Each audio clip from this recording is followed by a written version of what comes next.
얘가 원래는 아까 이렇게 꽝꽝꽝꽝 이 소리에 갔었잖아요. 근데 지금은 안 가죠? 네. 누구세요? 이래도 안 가죠? 이 말은 경계의 책임을 갖지 않고 있기 때문에 보호자도 안 지키고 이 영역도 안 지킨다는 거죠. 지금 우리 강아지가 포포잖아요, 포포. 네, 이 친구를 보호자님께서 보호소에서 데리고 오셨다라는 거잖아요. 그쵸? 근데 뭐 안타깝게도 우리 강아지들이 보호소에 버림받게 된 사연이 많겠지만 다 이유가 있겠죠. 분리불안이 심하다든지, 아니면 지짐이 심하다든지, 아니면은 싸놨다든지, 아니면 배변을 못한다든지 이런 문제들이 있겠죠. 그러니까 처음에는 우리 강아지들이 새로운 공간에 오다 보면 낯설이 있기 때문에 과거에 있던 그런 성향을 잘 보이지 않아요. 근데 새로운 공간에 오면은 이 공간의 눈치를 살살살살 보다가 이제 자기가 영향력이 있는 존재, 즉 힘이 센 존재라고 생각하게 되면은 과거의 습관처럼 했던 행동들을 다시 발현하게 된다는 거죠.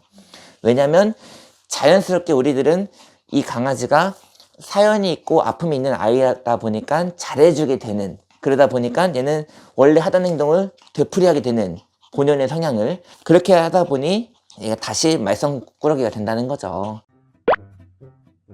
자, 우리가 강아지를 잘 키우려면 이런 짖음과 공격성, 문제 행동이 발생되는 이 과정과 원리를 알아야 되거든요. 제가 그 과정을 알려드릴게요. 자, 먼저 우리 강아지가 지금 이렇게 까불잖아요. 보호자님께서는 우리 포포가 이제 까부는 행동이 왜 그런 것 같으세요? 예쁨 받으려고 하는 것 같아요? 두 분 다? 네. 자, 우리 사람들은 한 가지 특징이 있거든요. 그게 뭐냐면 상상한다는 거예요. 보호자님, 얘가 왜 이런 행동을 하나요? 라고 말씀드리면 10명한테 물어보면 10명 다 답변이 달라요. 어떤 분은 이쁨 받으려고 그러나 보다. 어떤 사람은 이제 선생님한테 강아지 냄새가 나서 그런가 보다. 어떤 사람은 간식 냄새가 나서 그런가 보다. 어떤 사람은 얘가 원래 남자를 좋아해요. 또 어떤 사람은 선생님이 검은 옷을 입어서 그런가 봐요. 아니면 얘가 훈련사인지 아나 봐요.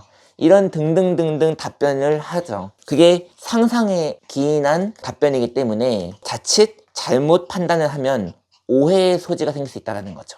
제가 행동학적으로 강아지를 평가했었을 때는 우리 강아지가 이런 행동을 하는 것은 제가 자기보다 힘이 센 존재인가 힘이 약한 존재인가 테스트를 하는 겁니다. 왜냐? 동물들은 자기가 이런 새로운 공간 또는 어느 공간에 가더라도 자기가 1등이 되고 싶기 때문에 그런 거죠. 지금 두 분이랑 이렇게 지냈을 때는 얘가 보호자님을 제압했기 때문에 특별한 행동을 하지 않지만 새로운 사람이 또 왔기 때문에 저를 제압해야지 자기가 생존에 유리하기 때문에 이러한 행동을 한다는 거죠. 그래서 이런 테스트를 하는 행동이라는 건데 이때 우리가 자칫 강아지의 이러한 어떤 행동, 요구를 받아주다 보면은 없던 문제행동이나 원래 있던 문제행동이 되살아나기 때문에 처음에는 이런 뭐 서열 또는 위계질서, 규칙 이런 거를 잘 만들어주는 게 좋습니다. 강아지가 짖음이 발생되는 이유를, 과정을 알아야겠죠. 제가 이걸 한번 설명해 볼게요. 보호자님 집 여기가 몇 호세요? 1007호죠? 1007호 앞에 누가 서 있습니다. 우리 집 앞이죠. 그러면 어떻게 오셨냐라고 물어보나요? 안 물어보나요? 누구세요? 물어보죠. 1007호 앞에 누가 서 있으면. 그럼 1006호 앞에 누가 서 있으면 물어보나요? 안 물어보죠. 그러면 1007호 앞에 누가 있으면 안 물어보고 우리 집 앞에 누가 있으면 왜 물어보죠? 맞아요. 누구세요? 라고 물어보는 게 강아지로 치자면 짖은 거예요. 우리 집이 안전하기를 원해서 짖는 거고 이 사람이 나한테 피해를 주기 싫으니까 물어보는 겁니다. 그런 것처럼 보호자님이 보호자님 집을 좋아하면 좋아할수록 우리 집을 아끼려고 하고 지키려고 하는 마음이 생기는 거죠. 그렇다면 우리 강아지가 보호자님 집을 좋아한다면 이 집을 적응하고 익숙해서 좋아한다면 낯선 사람이 왔었을 때 이상한 이런 소리가 들렸을 때 이런 식으로 예민해지게 되겠죠. 처음에는 이런 소리에 예민하게 굴지 않았을 거예요. 눈치만 봤을 거예요. 그래서 처음 강아지를 이렇게 데리고 왔었을 때는 강아지가 쉴 수 있는 장소와 사람이 지내는 장소에 대한 구분을 명확하게 해주시고 얘가 이 공간 여기저기 자기 공간이 아닌 우리가 강아지 공간이라고 지정한 공간이 아닌 곳에 편안하게 앉거나 엎드려 있으면 비켜라 비켜라 이렇게 많이 해줘야 돼요. 그리고 추가적으로 얘가 이렇게 저를 테스트하지 않습니까? 이때 내가 그냥 아이고 이쁘다 이쁘다 이쁘다 해주게 되면은 얘가 나를 만만하게 생각하게 됩니다. 그 말은 뭐냐면 얘가 나를 좋아하게 된다는 거예요. 사실 만만하다라는 말과 좋아한다라는 말은 비슷한 말인데 얘가 나를 만만하게 본다고 생각하면 우리가 마음이 별로고 얘가 나를 좋아한다고 생각하게 되면은 잘해주고 싶죠. 근데 만만하다와 좋아한다라는 말은 비슷한 말이기 때문에 얘가 나를 좋아한다라는 뜻인 거겠죠. 이렇게 해서 내가 계속 얘한테 요구를 받아주고 잘해주다 보면은 얘가 나까지 지킨다는 거죠. 그렇기 때문에 나와 이 공간이 얘한테는 너무 익숙한 공간이면 안 된다는 거죠. 자, 그래서 제가 이렇게 말씀들 많이 해요.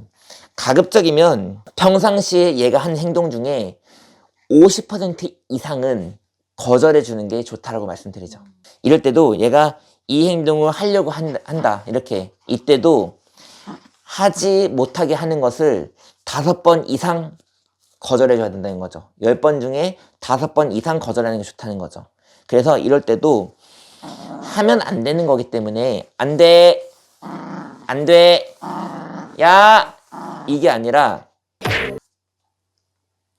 안 돼 이런 느낌으로 단호하게 하시고 아무렇지 않은 척 하시는 게 좋습니다. 방금 살짝 놀라셨죠? 동물들은 부드럽게 움직이는 걸 놀이라고 생각하고 단호하게 딱딱하게 움직이는 걸 거절이라고 생각합니다.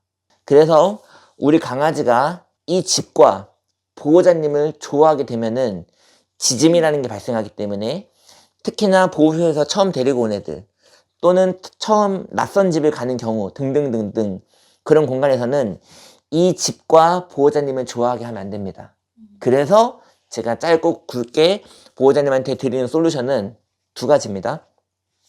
우리 강아지가 아무데나 엎드려 있어요. 분명히 방석이나 집을 세팅해 줬는데도 불구하고 그런데 얘가 아무데나 있다면 비켜 하고 지나가 보기도 하고 불편하게 계속 해주세요. 그리고 2번째, 얘가 나를 좋아해서도 이 집을 지키려고 합니다. 그렇기 때문에 얘가 나한테 요구를 한다면 10번 중에 5번 이상은 거절해 주는 게 좋습니다. 방금처럼 안 되는 거는 안 된다라고 말해 주시는 게 좋겠죠. 제가 지금 교육하기 전에는 그렇게까지 거절을 해야 되나 몰랐기 때문에 부드럽게 했다면 제가 이제 조언을 해드렸죠. 그렇게 하는 게 좋지 않습니다라고. 그렇기 때문에 거절을 해야 되는 경우에는 딱딱하게 하는 게 좋습니다. 신기하게도 저기 구석에 가 있죠. 저기 그 보호자님 구석에 가 있단 말이에요. 그쵸?